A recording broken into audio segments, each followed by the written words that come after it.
Hey, realtor friends, are you anything like me and it's 4 o'clock in the afternoon? You're trying to get a listing on the market and you're writing the home listing description and you're blank. Your mind is completely blank and nothing is coming, nothing is clicking. And you're like, how in the hell am I going to talk about this 4 bedroom, 2 bath, boring as hell house?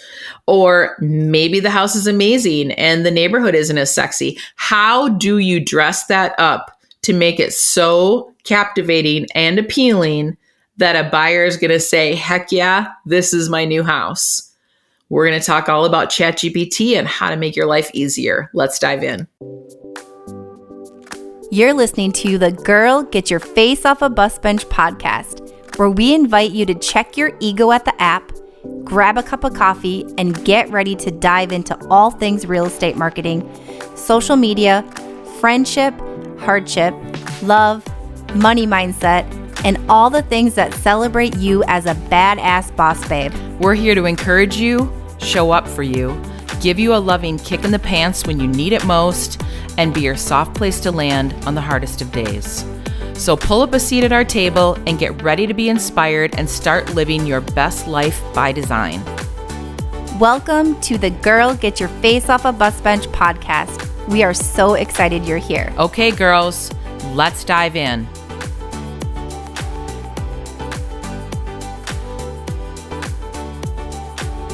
Hey, Bus Bench babes. Beth doing a quick and easy ChatGPT episode here. And we are just going to scratch the surface on ChatGPT. I know you're probably hearing about it everywhere and you're like, I don't even know. This is too much. This AI stuff creeps me out. I don't even know. I don't even know where to begin with it. And I feel you. I can get easily overwhelmed too with stuff. And I'm like, what do I do?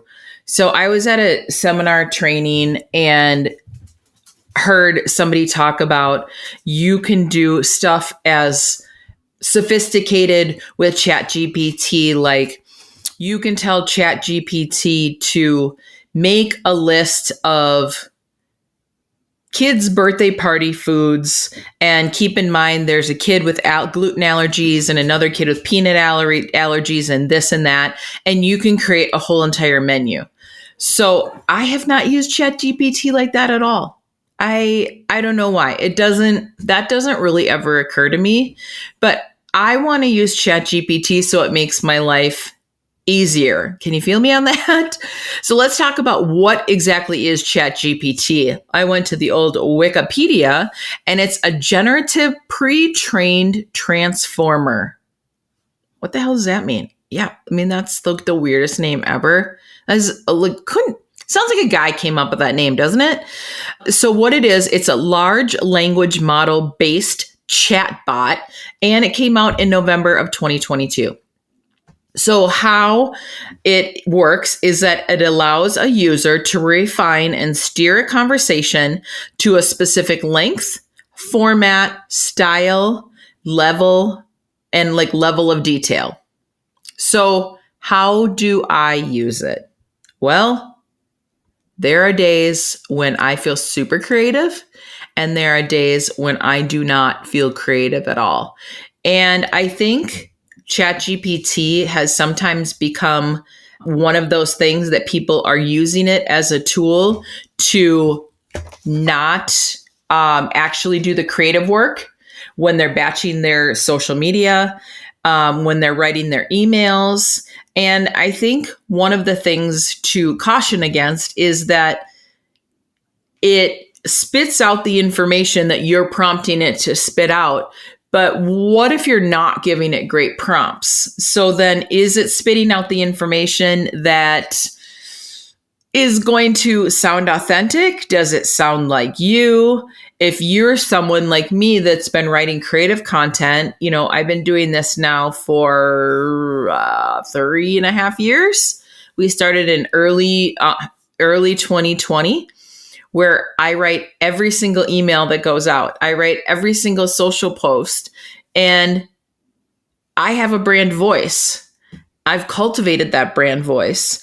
And it takes time, it takes energy. So if I all of a sudden were to just have ChatGPT write all my emails here on out, I think that there would be a huge disconnect. I think it would sound very disingenuous. I think people would be like, oh, this doesn't sound anything like Beth. This is really weird. And I have had people over the years, even prior to ChatGPT, they're like, oh, I love your emails. I read them every week. Who writes your emails? And I'm like, well, I do. And they're like, what? You write every email? I'm like, yeah. So, I mean, just a little sidebar is I batch content. That makes my life so much easier. And you can refer back to some of our other episodes where, Christy will do a deep dive into really how you can batch all your content to make your life easy, to make sure that things don't feel rushed, and also just to create some ease in your life. Because if you're trying to be creative every single day when you just open your phone and you're sitting on Instagram and you're trying to be creative, it's really hard to do that. I thought that I would be that spur of the moment creative person, and that was the hill I was going to originally die on. Christy's like, how about you just try it my way? So we tried it my way for a hot second. We found out quickly that did not work. And then I gave batching a try, and batching I found was really something that's works really well for me. And so what does my batching content look like? And this is for anything creative that I do on the BPR experience and with the Bus Bench Babes, is that I set aside specific time. It's usually really early in the morning. I know myself and I know that I'm most creative early in the morning. So I will sit down at my computer. I will put in my earbuds. I have a couple of playlists that I have on Spotify that I will just push play, and I can get into a creative zone really quickly. A funny story, a couple of weeks ago, Carrie, my assistant, and I were going to put an email out about a listing that we were putting on the market, and we needed to tweak a few things, and it needed to sound like this way, not this way. And Carrie's like, well, I'll just pull it up on my computer and then we'll go through and you just spit out what it should say. And I'm looking at her computer. I'm sitting next to her. I'm looking at her computer screen I got nothing. I'm like nothing. This is in the, 3 or 4 o'clock in the afternoon. I'm like, I don't have anything. I had nothing rattling around in my brain. And so then what I did is I came over to my desk. I opened up just a plain Google Doc. I put in my earbuds. I put on my playlist, and I was just sort of honing in the creativity. I put myself into my creative space, and then I got to work, and I typed up what I needed to type up, sent the Google Doc to Carrie, and she just took snippets of what I said in there, the paragraphs, and filled it into the email, and boom, it was done. And it worked out so perfectly. But maybe you don't have the luxury of being in a creative space all the time, and you are, you're putting listings on the market, you're writing email descriptions about the listings, and you have to write the description in MLS, and you are just hitting creative roadblock after creative roadblock, and every single one of your listings sound exactly the same. Hand raised. Yes, I feel you. It's the same. I feel exactly the same thing. When you have to put stuff on social media, do emails, templates for, are you doing the MLS, right? All of that stuff takes creative manpower. And sometimes there are just days where you don't have it. I feel you. And later, as the later in the day a day gets, I'm worthless as shit. So I absolutely feel you on this. And what I was finding is that every single one of my listings was welcome to this blah, blah, blah home and this gorgeous kitchen and, lifestyle and entertainment. And everything sounded exactly the same. And it was making me nauseated reading my own listing descriptions. So then I'm like, you know what? Let's start giving ChatGPT a try. So how I used it and how I currently use it is that I have the free account. I do not have the fancy account. We'll probably go there at some point. We haven't even gotten there yet, and I'm totally fine with that. I open up my ChatGPT, and it has a search bar at the bottom of the page, and it basically is what can I help you with? And so then I will prompt ChatGPT. So the better the prompts that you give it, the better the spit out results are going to be. And so I will do something to the effect of, for my flip, for instance, I would say newly renovated 2-bedroom, 2-bathroom townhouse in the heart of Chanhassen, Minnesota, walkable to downtown Chanhassen, to Lake Lotus, pickleball courts, playground, Starbucks within, walking distance. And then I would go into the details. Fully renovated, designer kitchen, quartz countertops, designer backsplash, designer touches throughout, wallpaper, spa-like bathroom. And you are basically just doing, for me, I've been most successful with like bullet points. And I'm basically just doing like a run-on rambling sentence, kind of like I am right now, and put that in there. And then I usually put parameters of like 1,000 characters. I feel like it always types more than that or sends me more than that. But then it spits out what it's going to spit out. It basically just starts typing. After you hit submit, it just starts typing on the screen for you, and it's really fluffy. There's always a ton of adjectives in there and fluffy descriptive words. And frankly, in my opinion, there's always too many. There is always too many. I've never had it spit out one where I'm like, yes, this is perfectly awesome. And I also want to make sure that the listing description feels really on brand with the BPR experience and on brand with the property that I'm trying to sell. I don't want to say it's like the most luxurious yada yada, the most luxurious bathroom or the most luxurious kitchen. If you're like, okay, this house is in a super sexy area and the house is kind of just mediocre. Or maybe the house is awesome and it's on a busy road. How are we balancing out what that says? And so then what I do is that I'm never just going to cut and paste ChatGPT. I don't know if I'll ever get to a place, and maybe with time, my promptings will get better. And so then what it spits out will get better. So what I do is I cut and paste it from ChatGPT, open up a Google Doc, and then I start editing.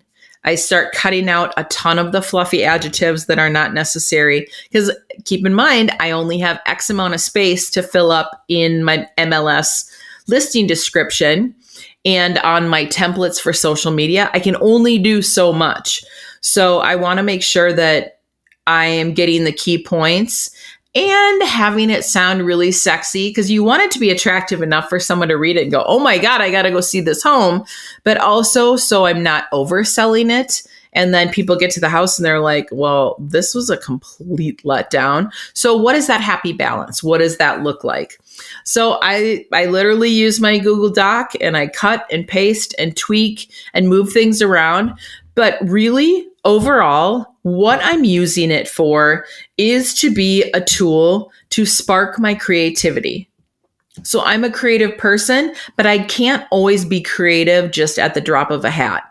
So if I can use ChatGPT as a tool, a lot of people are using it as like in place of. I'm not there yet. I don't think that it sounds totally on brand voice. So I'm just using it as a tool to get my wheels turning, because I'm creative. There's a good chance you're creative. You're in real estate. You like to problem solve. You're probably a little bit of a creative being. Use it as a tool to get the wheels turning. Maybe use it as a tool for your emails. But for the love of God, don't just cut and paste it, because the end user, the consumer that is reading your email, a fellow realtor that's reading your email, is going to know in 1 second if this sounds like you or not. And you are going to have a much harder time earning their trust back after you break the trust. And we've got some episodes talking about that coming up soon. So you're going to check those episodes out. Is that if you've broken trust with one of your buyers or sellers, how do you get that back? Well, one of the quick ways to break their trust is to all of a sudden start using ChatGPT that doesn't sound anything like you and isn't authentically you at all to do the work for you. So for us, here at the Bus Bench Babes and on the BPR experience, we are using it as a tool to spark creativity.